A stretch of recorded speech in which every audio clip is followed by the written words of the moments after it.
changing common banking practices in low-income communities. So why this topic, you might ask? The year was 2010. I was a young banker back then, recently got a promotion to be an assistant manager for a community bank within the local city.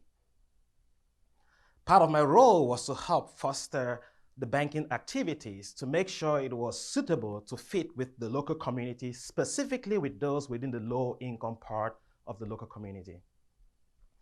As a result, I was able to partner with the local job and family services to provide some financial education courses with recipients for the job and family services.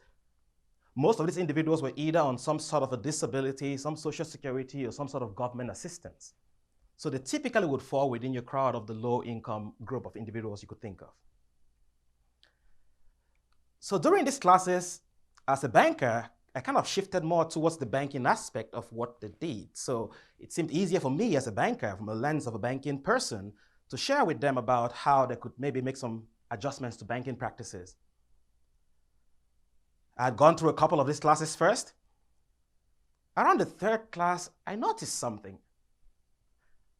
As I was going through the concept of banking, there was this look on everyone's face. Like, what is this guy talking about? You've had that look before. When you're in the middle of a presentation and you don't seem to have a clue what he's talking about. So I took a pause and I asked the crowd, say, hey, please, can you share with me, how do you bank? What do you consider banking? It soon became apparently clear to me that we had two different pictures of what a bank looks like. Most of what this individual shared was what would fall under what you consider a fringe banking system. So for them, the bank was where they simply get the banking solutions they're looking for, like your check cashing location, the local convenience store where you can go in and pay a bill, the buy here, pay here, cash advance locations. And here I was talking about this whole setting where you come in and sit down and talk to somebody and you get a loan and you buy a house. And so it made me realize very quickly that there was a big disconnect between what we view as banking and what members of these communities view as banking.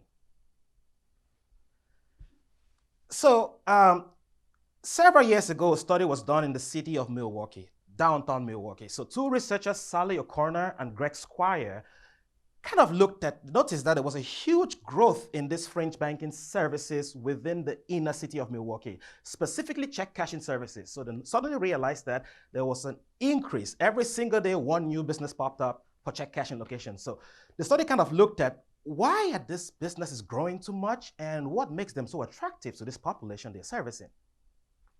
Now, there were a number of things that came out of this study, but a couple of things to point out is primary reason why they noticed is most of the conventional banks were exiting the city centers. So it created a void for the fringe banking services to come in place. The reason is most wealthier of the population had left the city centers and they no longer resided there. They moved up to the suburbs. And what happened is it left room for low-income individuals, which was more cheaper housing, and big banks were living out of those city centers.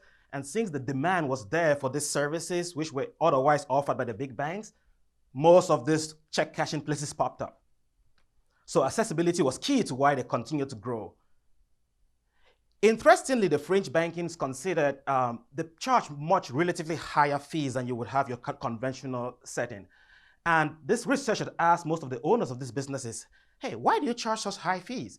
They gave an interesting response. The response was that they charge the fees because these are considered high-risk populations. Now, higher risk in this sense of a banking or financial world talks about the higher rate of a default, the higher rate of a bad check. So they were kind of overcompensating by charging these high fees. For instance, to cash a check, you could range for 3% up to 20% just to get cash for your check. Now, these businesses are not heavily regulated like the banking setting, so they are free to charge as long as there's the demand. So I had to do a comparison between what happens in the conventional world and what happens within this world of this group of people I was talking to. And I took a situation where someone makes $2,500 a month. That would normally fall within the low-income community side. So one setting, you can do it with what we typically know. You get a direct deposit to the bank, or you go into your bank and cash your check. in the check cashing location at the 3% average, costs about $75 for each check. And if you multiply that over a 12-month period, it's costing them $900 simply to get access to the funds. All right, check cashing was a common part. Second part was the cash advances, so short-term lending. Now, most of us might run into a situation with an emergency cash need and would walk to our bank, and if they offer a short-term lending, typically within 1 month to 12 months of lending, you could think of an average of 6% interest rate, seems very reasonable at $2,000. So that would cost you about $120. These individuals typically only had access to what you would consider a cash advance location. And how this works, simply put, you need $2,000 and you go in, there's a 10% upfront cost that you pay, get $2,000. And the idea is that when your paycheck comes in, you can pay back the $2,000 you owed. Now, unfortunately, though, individuals within this community did not have $2,000 to begin with. So they end up in this web where they have to come back after the paycheck and they still need some money to take care of every basic need. So these businesses were nice enough to offer them the solution. You can refinance that $2,000. So simply what you do is pay another 10% and you still owe us $2,000. Now, this ended up being an interesting cycle because the more they paid, the more it added up. Over a 12-month period, it could cost you $2,500. So there were one of two scenarios that happened, very typical within this specific cash advance. Either they paid enough until they got a bonus at work or they got a tax return to pay it back, or they got to a point when another issue happened and they just could not afford it. And they're like, forget it. Hence the high rate of default we talked about, which justified why they charge the fees.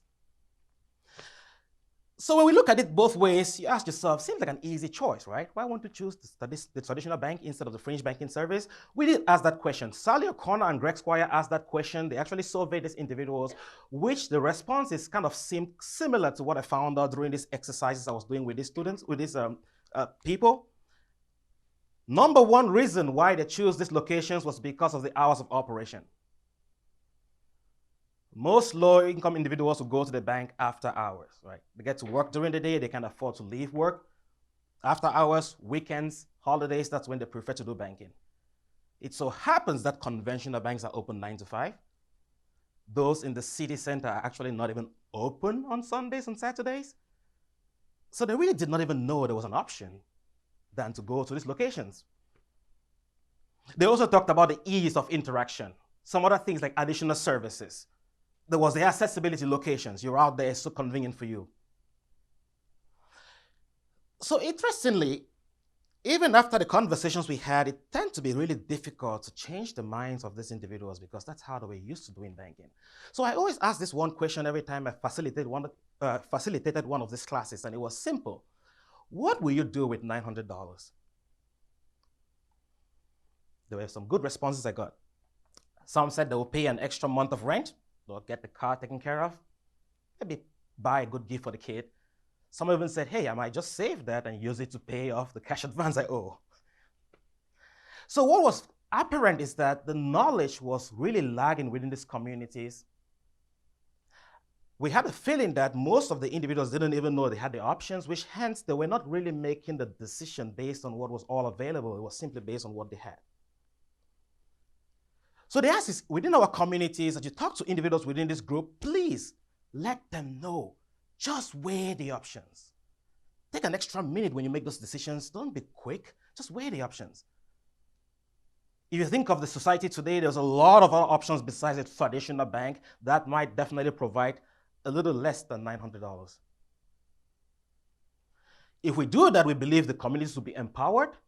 They will take control of their own finances. And they might just be $900 richer than they were previously. So I found a quote I typically shared through this process. And it was interesting because it's not how much you make, it's how much you keep. So ladies and gentlemen, I would leave you all with this question. What will you do with $900?